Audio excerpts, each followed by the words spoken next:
வணக்கம் தமிழ் உறவுகளே, நாம் இன்று ஒரு மாய உலகில் வாழ்ந்து கொண்டிருக்கிறோம். தமிழன் நெருப்புடா என்று ஸ்டேட்டஸ் போடுவதால் மட்டுமே நாம் முன்னேறி விடுவோமா? ராஜராஜ சோழன் கடல் கடந்து வென்றார். ஐயா அப்துல் கலாம் விண்வெளியை தொட்டார். சுந்தர் பிச்சை கூகுளை ஆள்கிறார். இதையெல்லாம் பேசும் நாம் இன்று என்ன செய்து கொண்டிருக்கிறோம்? நம்மவர்களின் சாதனையை நினைத்து ஆக்கமும் ஊக்கமும் வர வேண்டும். அவர்களின் வெற்றியை பெருமையாக பேசிக்கொண்டே நம் சொந்த வாழ்க்கையை தொலைத்துக் கொண்டிருக்க கூடாது. கடந்த காலத்து பெருமையை பேசி பயன் என்ன? நிகழ்காலத்தில் என்ன செய்து கொண்டிருக்கிறோம்? இவ்வாறு சென்றால் நம் எதிர்காலம் எப்படி இருக்கும் என்று சிந்தியுங்கள். இந்தியாவிலேயே அதிக பட்டதாரிகளை கொண்ட மாநிலம் தமிழ்நாடு. ஆனால் மத்திய அரசு பணிகளில் தமிழர்களின் பங்கு வெறும் 4% மட்டுமே. இது 2011 புள்ளி விவரம்.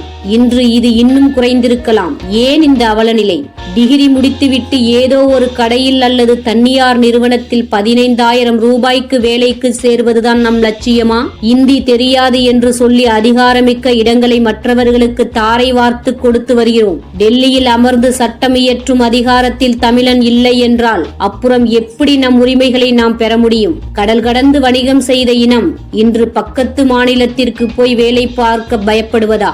நம்ம ஊரில் வடமாநிலத்தவர்கள் பெருகிவிட்டார்கள் என்று நாம் கோபப்படுகிறோம். ஆனால் அவர்களிடம் ஒரு முக்கியமான விஷயத்தை கற்க வேண்டும். அதுதான் குடும்பப்பற்று. அவர்களுக்கு சமூக பற்றை விட தன் குடும்ப முன்னேற்றம் முக்கியம். அதனால் தான் பல மொழிகளை கற்று இந்தியா முழுவதும் சென்று தொழில் செய்கிறார்கள். நமக்கு சமூக பற்று அதிகம். அதனால் தான் இந்தியாவிலேயே அதிக அரசியல் கட்சிகள் நம்மிடம் உள்ளன.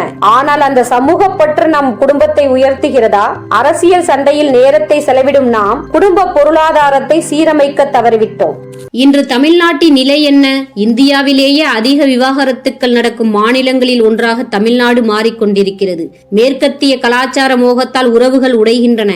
அதிகப்படியான சுயநலம் விட்டுக் கொடுக்காத மனப்பான்மை. இதனால் குழந்தை பிறப்பு விகிதம் அபாயகரமாக குறைந்து வருகிறது. இன்னொரு பக்கம் நம் இளைஞர்கள் பலர் மதுவிற்கும் போதைக்கும் அடிமையாகிக் கொண்டிருக்கிறார்கள். இப்படி போனால் நாளை தமிழ்நாடு இருக்கும், தமிழும் இருக்கும். ஆனால் சாதிக்க தமிழனாக நாம் இருப்போமா, இல்லை அடிமை தமிழனாக இருப்போமா? சிந்தியுங்கள்.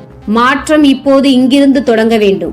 லட்சியத்துடன் படியுங்கள். பெயருக்கு பின்னால் ஒரு டிகிரி வாங்குவது கல்வி அல்ல, ஒரு அதிகாரமிக்க இடத்தை பிடிப்பதே கல்வி. மத்திய அரசு பணி, UPSC, SSC பேங்கிங், விடாமுயற்சியுடன் விண்ணப்பியுங்கள். இந்தி ஒரு தடையல்ல, அது ஒரு கருவி மட்டுமே. அதை தாண்டி சாதிக்க பல வழிகள் உள்ளன. திறன் மேம்பாடு, ஸ்கில் டெவலப்மெண்ட். இன்றைய உலகிற்கு தேவையான தொழில்நுட்பங்களை கற்றுக்கொள்ளுங்கள். சாதி ஒழிப்பு. சாதி பெயர்களை நீக்கினால் மட்டும் போதாது, உங்கள் அடி மனதிலிருந்து தூக்கி எறியுங்கள். சாதி சண்டை நம்மை பின்னோக்கி தள்ளுகிறது. குடும்ப பொறுப்பு. ஆணும் பெண்ணும் சமமான பொறுப்புணர்வோடு குடும்பத்தை கட்டி காக்க வேண்டும். தன் நம்பிக்கையுடன் ஒவ்வொரு மத்திய அரசு பணிக்கும் முயற்சிக்கவும். இந்தியா மட்டுமல்ல, உலகம் முழுவதும் சாதனை புரிய வேண்டும். யாதும் ஊரே யாவரும் கேளிர் என்பதுதான் நம் கலாச்சாரம். அதை சொல்லில் மட்டுமல்ல, செயலிலும் காட்டுவோம். தமிழன் நெருப்புடா என்பது வெறும் சினிமா வசனம். தமிழன் என்றால் பொறுப்புடா என்பதுதான் நம் காலத்தின் கட்டாயம். ஒவ்வொரு தமிழனும் சாதிக்க பிறந்தவன். அரசியலுக்கும் ஜாதிக்கும் சண்டையிட்டுக் கொள்வதை நிறுத்திவிட்டு அறிவையும் பொருளாதாரத்தையும் வளர்த்துக் கொள்ளுங்கள். விழித்துக்கொள் தமிழா, வெற்றி நமதே. இது ஒரு பொழுதுபோக்கு காணொளி அல்ல, சாதிக்க தூண்டும் ஒவ்வொரு தமிழனின் அடித்தளம். ஆதலால் லைக் செய்து ஷேர் பண்ணுங்க. இந்த காணொளி ஒவ்வொரு தமிழனையும் சென்றடைய வேண்டும். இதோ அது உங்கள் கையில்.